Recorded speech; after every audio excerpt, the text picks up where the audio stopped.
새해가 시작된 지 벌써 열흘이 지났습니다. 우리가 새해를 맞이해서 우리 소일교회는 하나의 질문을 가슴에 품습니다.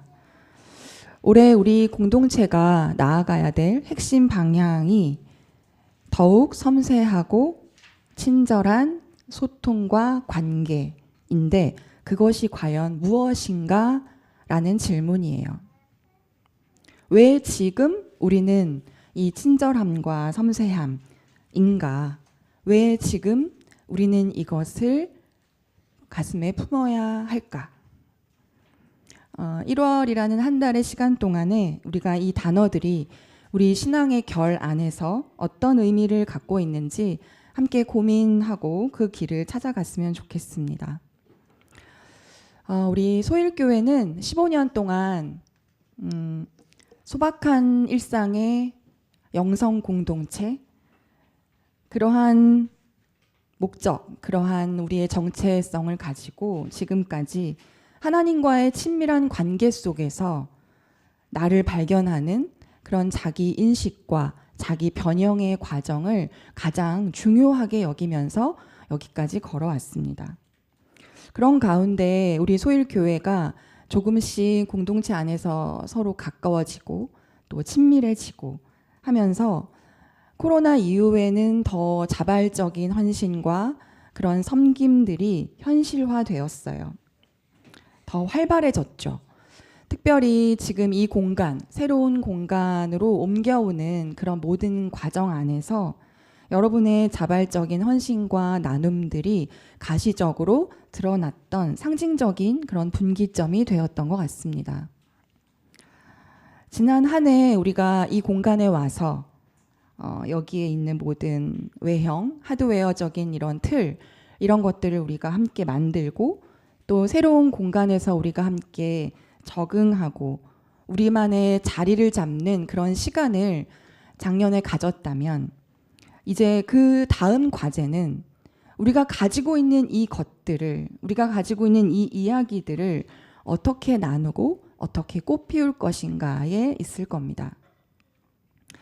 그리고 이런 공동체적인 이런 친밀감이 어떻게 하면 더 깊어질 수 있고 어떻게 하면 지속 가능해질 수 있는지, 어떻게 하면 이 자발적인 헌신이 지치지 않고 몇몇이 아니라 모두의 참여와 모두의 협력으로 물들어갈 수 있는지 우리는 그것을 함께 찾아 나가야 할 때인 것 같습니다.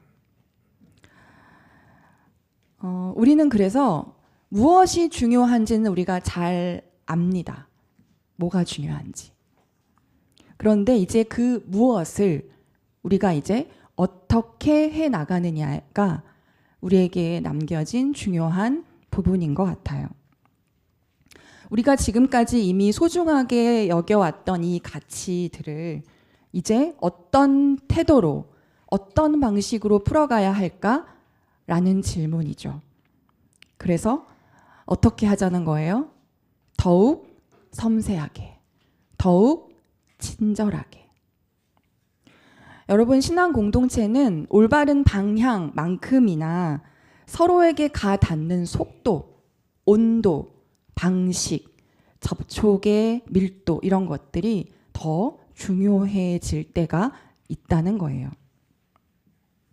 오늘 요한복음에 가나에서 일어난 혼인잔치 이 이야기를 통해서 우리 안에 잠자고 있는 섬세함, 친절함 그 세계로 같이 들어가 봤으면 좋겠습니다. 오늘 요한복음에서 가나라고 하는 갈릴리 지방의 작은 마을에 혼인잔치가 있었습니다. 그리고 보니까 예수의 어머니가 거기에 계셨고 그리고 예수와 그의 제자들도 그 잔치에 초대를 받았다 이렇게 되어 있어요.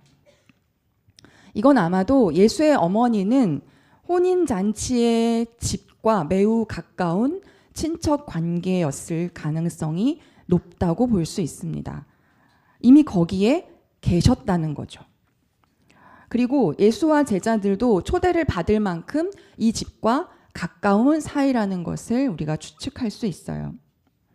그런데 이제 잔치 도중에 예상치 못한 위기가 일어났습니다.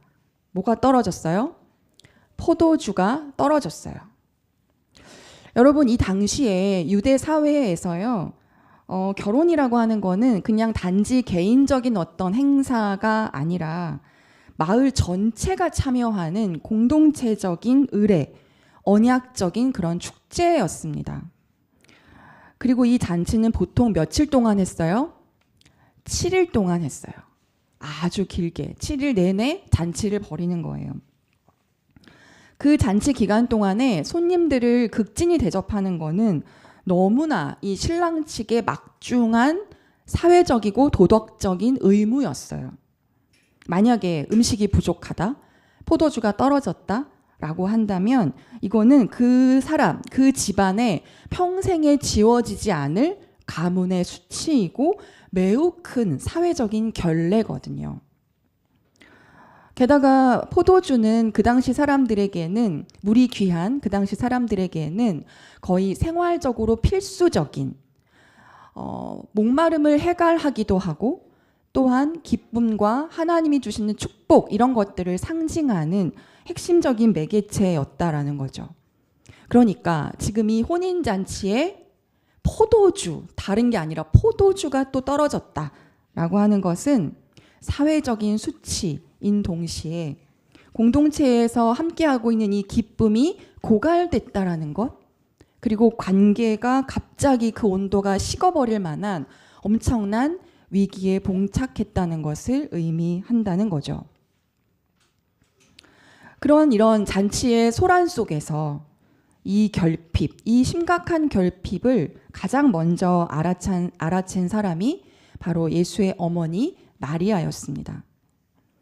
잔치의 그 화려한 음악 소리, 흥겨운 분위기, 이런 것들 속에서 마리아는 그 포도주가 떨어졌다라는 그 빈틈을 섬세하게 읽어내고, 그리고 예수에게 이렇게 말했습니다.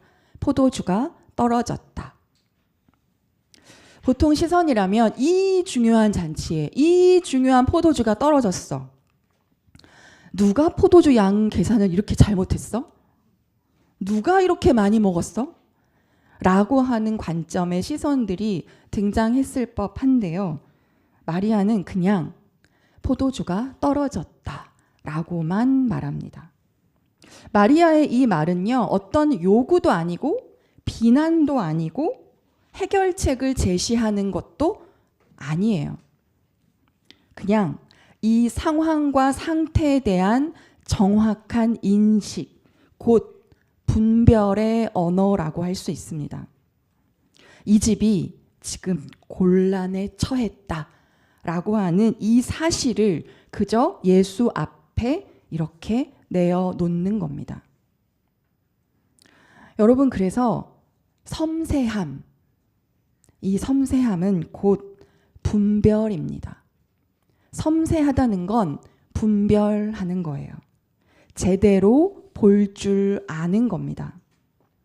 그래서 섬세함은 예민함이나 까다로움과는 다릅니다.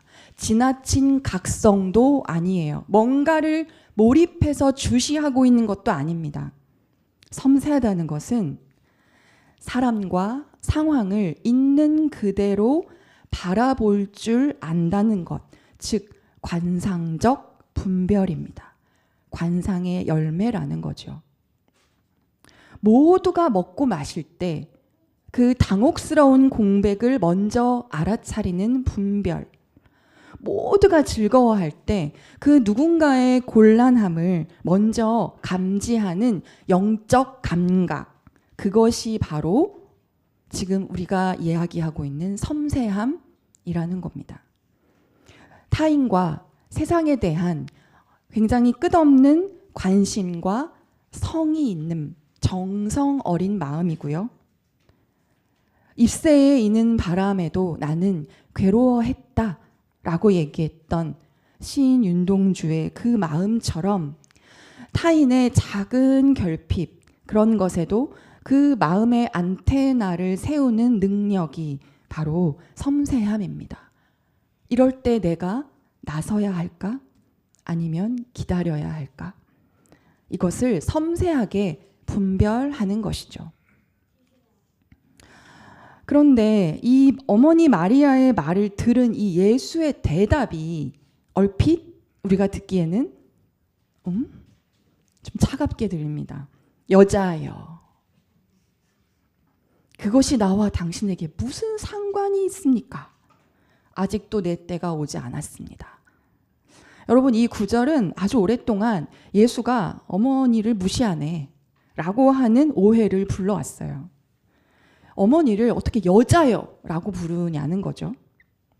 여러분, 하지만 여기서 나오는 여자여라는 말의 헬라어는 성인 여성을 매우 존경하는 마음을 담아서 아주 정중하게 부르는 호칭입니다. 그러니까 왕비나 귀부인이나 아니면 너무 귀한 우리의 신부, 이런 여성을 부를 때 굉장히 존경하는 마음을 담아서 쓰이는 그런 말인데, 이 말을 영어나 우리말로 정확하게 옮길 말은 없는 거예요. 그래서 여자예요, 이렇게 번역을 한 거죠. 여러분, 이 말은 예수가 마리아를 어머니 마리아가 아니라 이미 동역자로 인식하고 있다는 것을 말해주는 것이고요. 마리아의 이 말을 예수가 사적으로 듣지 않았다라는 것을 이야기해주는 말이에요. 즉, 예수는 이미 이제 공적 생애를 시작했다라는 것을 우리가 이 호칭을 통해서 오히려 알 수 있다는 거죠. 그리고 나서 이렇게 말하죠. 그것이 나와 무슨 상관이 있습니까? 그것이 나와 당신에게 무슨 상관이 있습니까? 이 말은요, 히브리적으로 관용어구가 있는데, 나와 당신 사이에 무엇이 있는가 라고 하는 히브리 사람들이 얘기하는 그 관용어구를 반영한 그런 표현이고, 그 당시 사람들이 곧잘 사용했던 회화적 표현이라고 할 수 있습니다. 이거를 좀 더 그냥 직역하면 나와 당신에게 이것이 무엇입니까? 이렇게 할 수 있어요. 나와 당신에게 이것이 무엇입니까? 이 말은 그러니까 차가운 거절을 한 게 아니고 하나님의 나라가 육신적인 관계 또는 사적인 어떤 요청 이런 것들로 움직이지 않는다라고 얘기하는 그 공공의 윤리를 예수님이 선포하신 일종의 분별을 위한 질문이라는 겁니다. 예수님은 포도주가 떨어졌다라고 하는 이 현실이 단순히 어떤 민원을 해결하는 것처럼 그렇게 하는 것이 아니라 하나님의 영광을 드러내는 표징이 되어야 한다는 것을 굉장히 아주 맑은 정신으로 그것을 분별하고 계셨던 거예요. 그래서 때를 얘기하시잖아요. 하나님의 때를 기다려야 한다는 거를 그렇게 중요하게 여기신 거죠.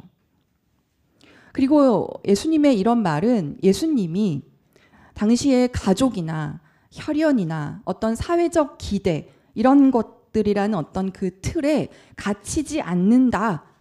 나는 그렇게 사역하지 않는다라고 하는 것을 보여주시는 중대한 선언이 되기도 합니다. 예수님은 그래서 이 질문, 이 분별을 통해서 마리아의 말에 반사적으로 반응하지 않고 자신의 사명을 하나님 안에서 재정렬합니다. 그리고 하나님과의 친밀한 그 깊은 중심에서 다시 선택하는 응답을 보여주십니다. 그래서 이 말은 마리아의 말을 거절한 것이 아니라 그 말을 더 깊은 차원에서 더 공적인 차원에서 다시 받아들이는 것이죠. 그런데요, 저는 더 놀라운 것이 마리아인 것 같습니다. 예수님이 이렇게 대답을 했을 때 서운해하기는커녕 예수님의 그 깊은 의도를 이 여인은 지금 읽어내고 있다는 거예요. 나는 그냥 어머니가 아니구나. 그리고 이 예수는 그냥 아들이 아니구나. 예수님은 자기의 그냥 아들로서의 삶을 이제 살 것이 아니라 하나님 나라의 운명을 향해 걸어가야 하는 사람이라는 것을 아, 이제 그 일이 일어나도록 받아들여야 하는구나 라는 걸 마리아가 직감했다는 거예요. 이것이 또 마리아가 가지고 있는 섬세한 관상적 분별이라고 할 수 있겠어요. 아, 예수의 공적 생애가 펼쳐지는 그 시작점이 혼인잔치의 오늘 이로구나. 그것을 아는 것. 여러분, 그래서 마리아가 일꾼들한테 뭐라고 말했죠?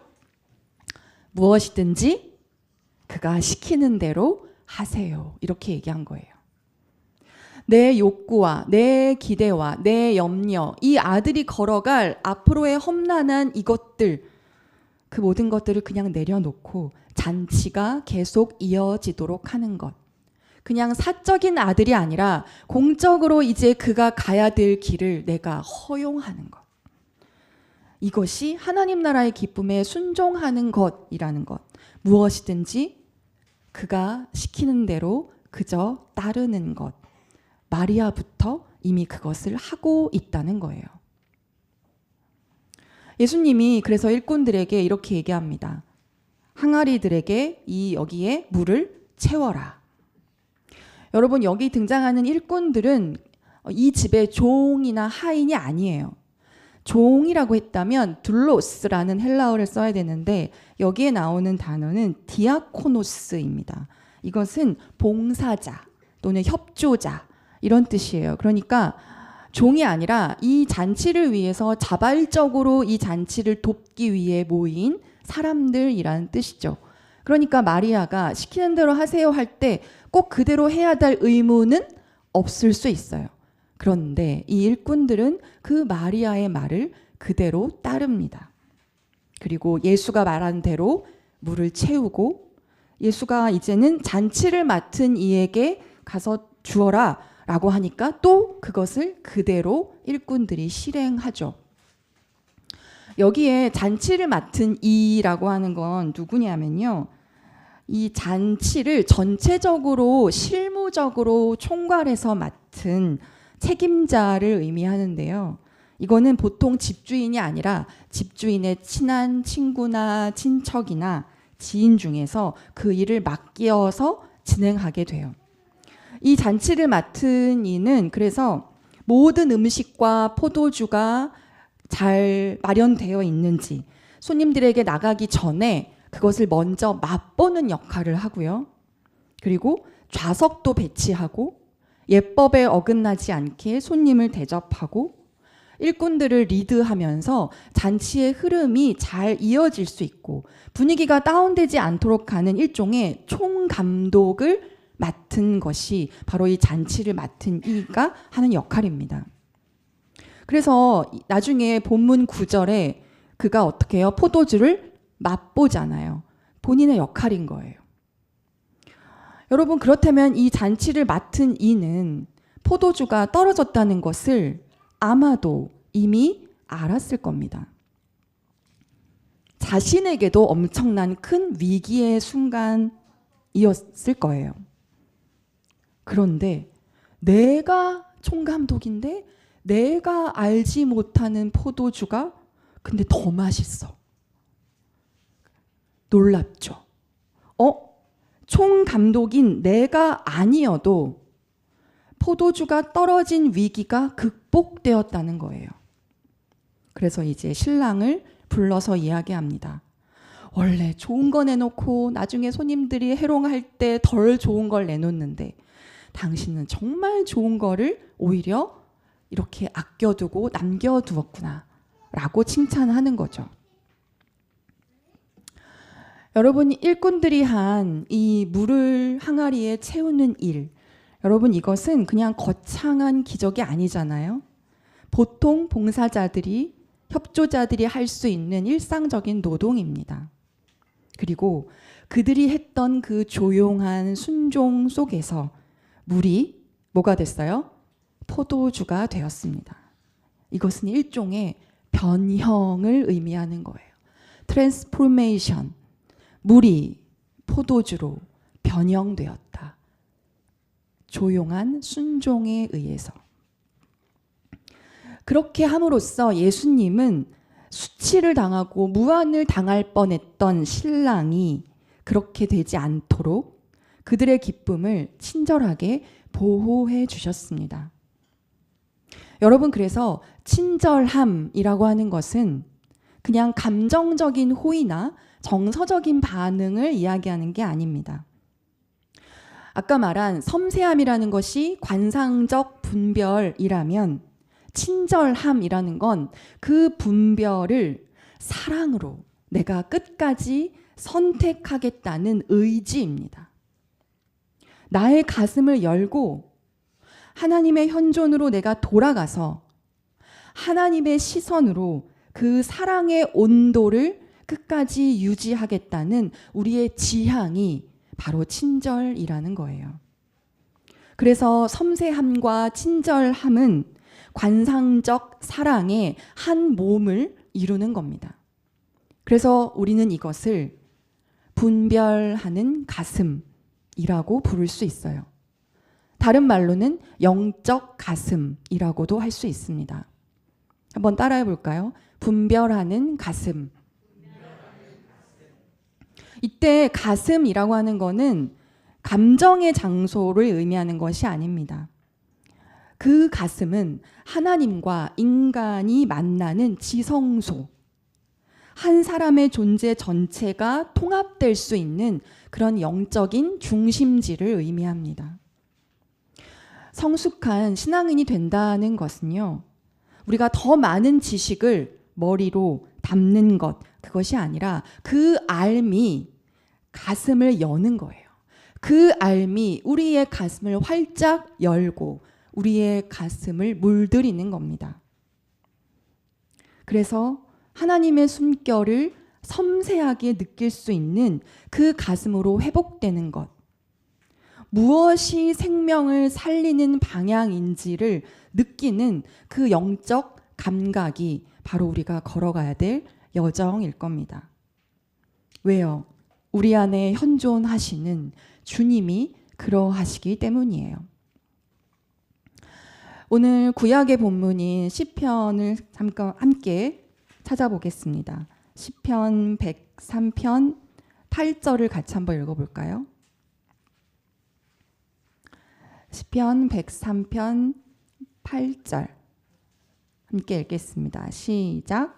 주님은 자비롭고 은혜로우시며 노하기를 더디하시며 사랑이 그지 없으시다. 여러분, 주님은 자비롭고, 이 자비, 여러분, 이 자비의 어원이 뭐라고 했었죠? 자비의 어원은 자궁이라고 제가 말씀드렸죠. 이 자비도 바로 자궁이라는 레헴으로부터 파생된 라함, 자비입니다. 그리고 13절에 보면 부모가 자식을 가엾게 여기듯이 주님께서는 주님을 두려워하는 사람을 가엾게 여기신다. 이때 가엾게 여긴다는 것도 라함, 자비입니다.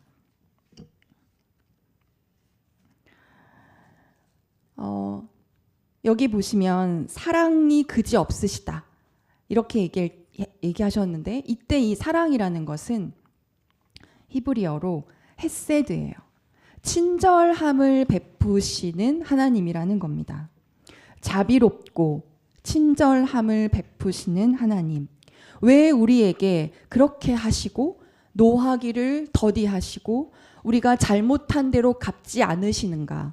그것을 오늘 14절에서 기자가 이야기합니다. 시편 기자의 14절 말씀 같이 읽어보겠습니다. 시작. 주님께서는 우리가 어떻게 창조되었음을 알고 계시기 때문이며 우리가 한갓 티끌임을 알고 계시기 때문이다. 여러분, 하나님은 우리가 흙으로 빚어진 연약한 존재라는 것을, 그저 우리가 깨어지기 쉬운 먼지 같은 존재라는 것을 섬세하게 기억하시는 분입니다. 그래서 하나님의 분별이라고 하는 것은 포도주가 왜 없어? 왜 떨어졌어? 라고 하는 그런 우리의 잘못, 우리의 죄, 우리의 결핍 이런 것들을 찾아내는 현미경이 아니라 우리가 어디가 약하고 어디가 아픈지를 살피는 청진기라는 거예요.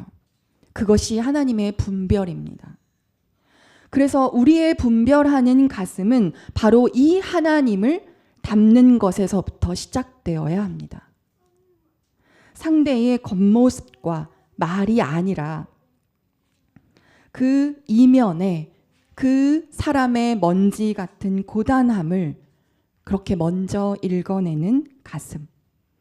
그의 그 빈틈을 내가 끝까지 사랑하겠다는 의지. 그리고 동시에 그 사람 안에 현존하시는 하나님을 느끼고 그 사람이 그런 하나님의 피조물이라고 하는 경탄의 기쁨. 그것이 바로 하나님 사랑을 닮은 섬세함과 친절함의 본질이라는 거죠. 여러분, 그래서 이 분별하는 가슴이라고 하는 것은요, 상대를 신뢰함으로부터 시작해요. 상대를 믿는 것, 상대를 신뢰함, 거기서부터 시작됩니다. 믿을만 해서 믿는 게 아니고 하나님이 현존하시는 사람이기에 믿는 거예요. 여러분, 그래서 우리 아이들도 우리는 그렇게 우리 아이들을 믿어야 합니다.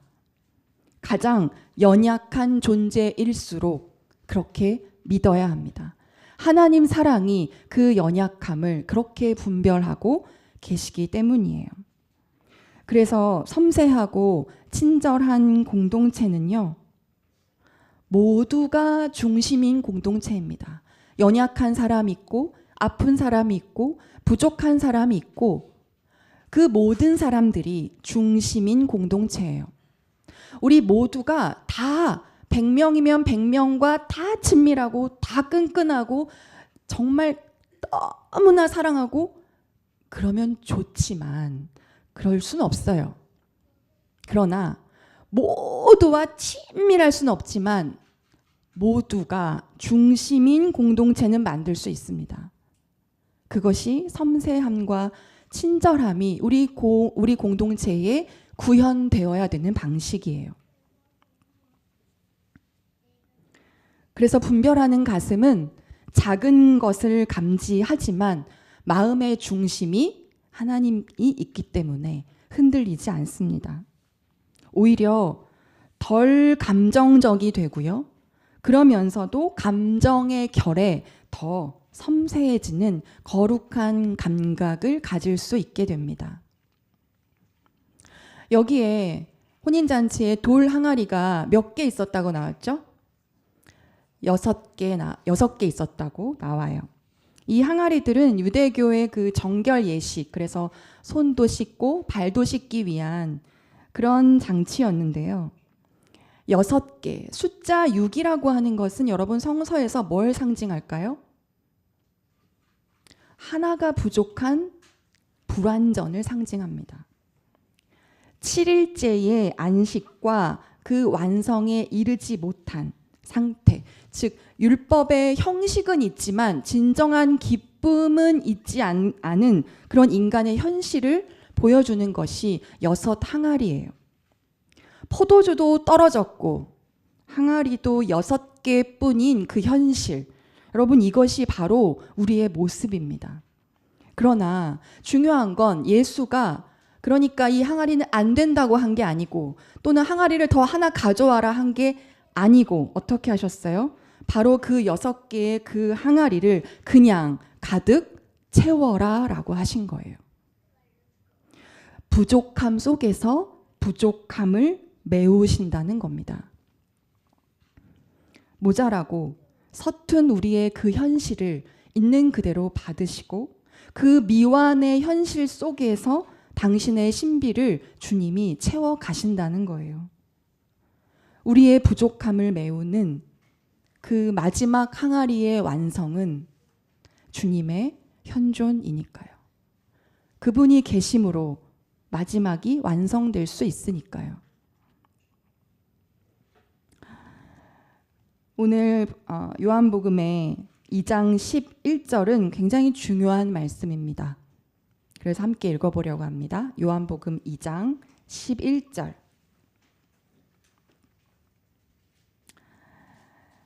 같이 읽어보겠습니다. 시작. 예수께서 이 첫 번 표징을 갈릴리 가나에서 행하여 자기의 영광을 드러내시니 그의 제자들이 그를 믿게 되었다. 여기에 첫 번 뭐라고 돼 있어요? 표징. 이걸 기적이라고 그냥 얘기하지 않았어요. 요한복음은 표징이라는 매우 중요한 단어를 쓰게 됩니다. 표징이라는 건 예수님이 누구신지를 드러내는 상징, 사인, 이정표라는 거예요. 즉 예수님의 신성함이 이 땅에서 드러나는 순간을 표징이라고 얘기해요. 하늘이 열리고 그 하나님의 사랑의 능력이 우리의 현실 세계 속에서 드러나는 순간, 즉 하늘과 땅이 어떻게 해요? 만나는 순간이에요.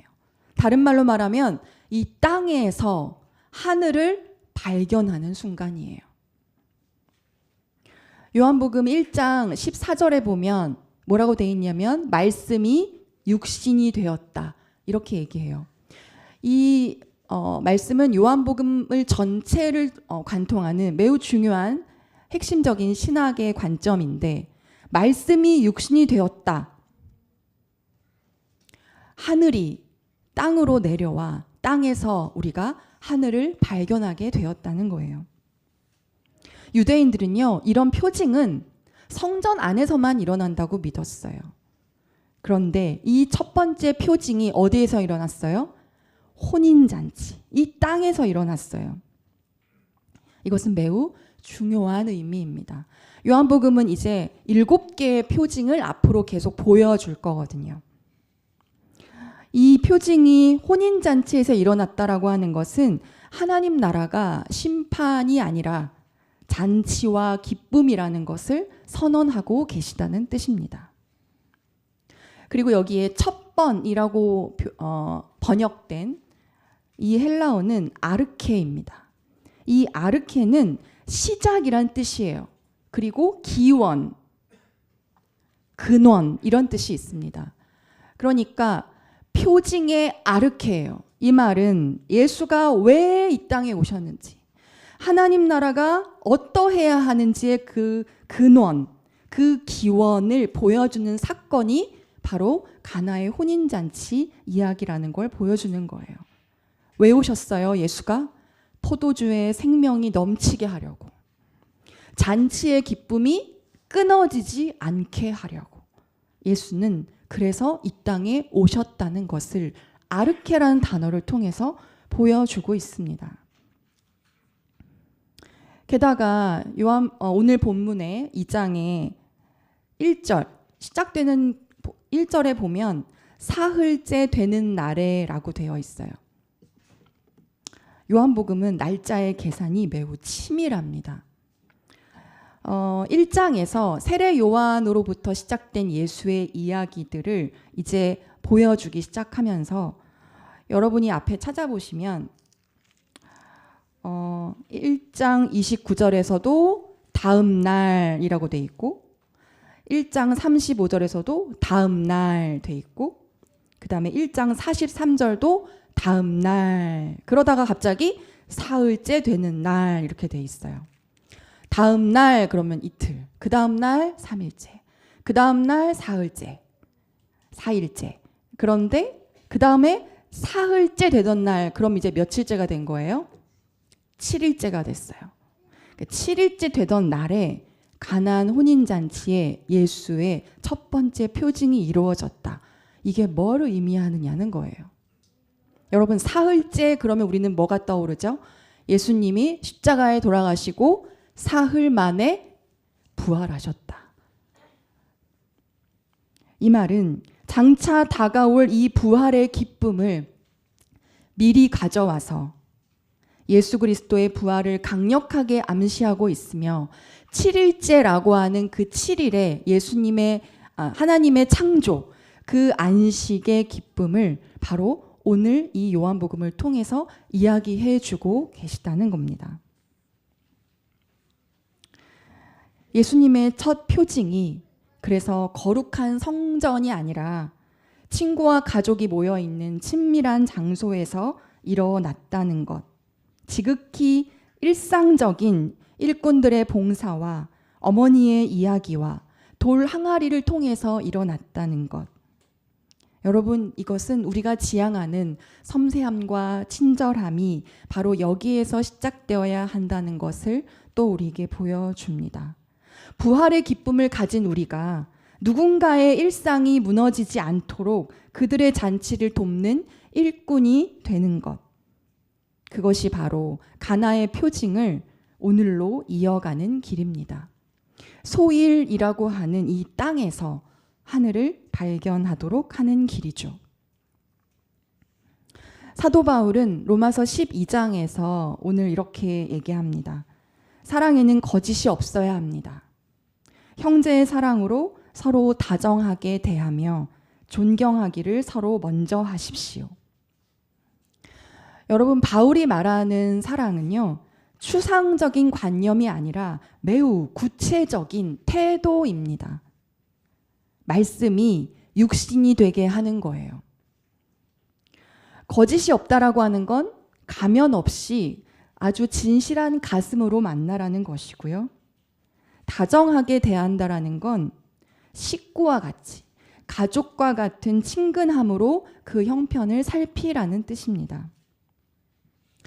특히 로마서 12장 10절에서 가장 중요한 단어가 나옵니다. 뭘까요? 로마서 12장 10절에서 가장 중요한 단어가 뭐가 있을까요? 뭘까요? 서로 먼저. 이게 가장 중요한 단어입니다. 여러분, 섬세함과 친절함은 상대가 나에게 어떻게 하느냐와 상관없이 분별하는 가슴으로 살아가는 내가 먼저 가질 수 있는 태도입니다. 이것은 향심 기도에서 우리가 생각에 빠졌을 때 거룩한 단어로 돌아가는 게 매우 중요하죠. 근데 돌아갈 때 어떻게 돌아가야 된다고 했죠? 아주 부드럽게 돌아가는 게 중요하다는 것과 같은 거예요. 아주 부드럽게 돌아가야 합니다. 부사가 중요해요. 서로 먼저 해야 합니다. 어떤 빈틈과 긴장의 순간에 이것을 녹여줄 그 따뜻한 온도와 분별하는 가슴이 서로에게 가 닿아야 합니다. 그래서 소일은 새해에 서로 먼저 인사하면 좋겠습니다. 아주 작은 거지만 얼굴을 바라보고 먼저 발견한 사람이 서로 먼저 인사했으면 좋겠습니다. 좀 더 친밀해지기 위해서, 아니 편안한 사람이라면 더더욱 서로 먼저 인사했으면 좋겠습니다. 소그룹에서 대화할 때는 서로 먼저 경청하셨으면 좋겠습니다. 잠시 나의 핸드폰을 내려놓고 말하고 있는 사람과 눈을 마주치며 그렇게 분별하는 가슴으로 만나시면 좋겠습니다. 여러분, 그게 현존하는 거예요. 함께 경청하고 분별하는 가슴으로 거기에 존재하는 것. 상대가 혹여 내가 기대하는 행동하지 않고 내가 기대하는 말을 하지 않는다 하더라도 그 말과 행동 뒤에 숨겨진 그의 깊은 마음 속에 하나님과 접속하실 수 있으면 좋겠습니다. 그것이 아주 부드럽게 하나님께로 돌아가는 길입니다. 오히려 이러한 작고 사소한 지침이 이제 우리에게 필요하구나 라는 것을 기억하면 좋겠습니다. 혼인잔치의 일꾼들이 묵묵히 항아리에 물을 채웠을 때 신비가 일어났듯이 우리가 서로 그 부족함의 결을 분별하는 가슴으로 살피고 이제 그렇게 물을 가득 채울 때 소일교회는 가장 좋은 포도주를 내어놓는 공동체가 될 것입니다. 마리아와 일꾼들과 예수, 이들이 매우 조용하고도 역동적인 콜라보를 이루었던 것처럼 소일도 멋진 협연을 이루어내는 공동체가 되기를 바랍니다. 잔치를 맡은 이는 포도주가 어디서 났는지는 몰랐지만 누구는 알았죠? 일꾼들은 알았습니다. 하나님의 신비는 언제나 그렇게 섬세함과 친절함이 머무는 그 낮은 자리에서 시작돼요. 올해 2026년 우리도 그 비밀을 아는 일꾼이 되는 그런 공동체가 되기를 바랍니다. 함께 기도하겠습니다.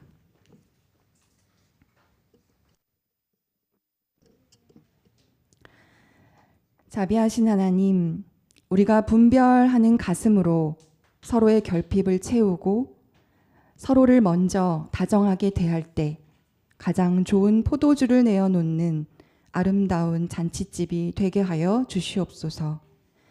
하나님의 현존으로 우리도 현존하게 하셔서 하나님의 그 섬세하고 친절한 사랑이 소일이라는 땅에 성육신하여 하늘을 경험하는 공동체가 될 수 있도록 우리를 이끌어 주시옵소서. 예수 그리스도의 이름으로 기도합니다. 아멘.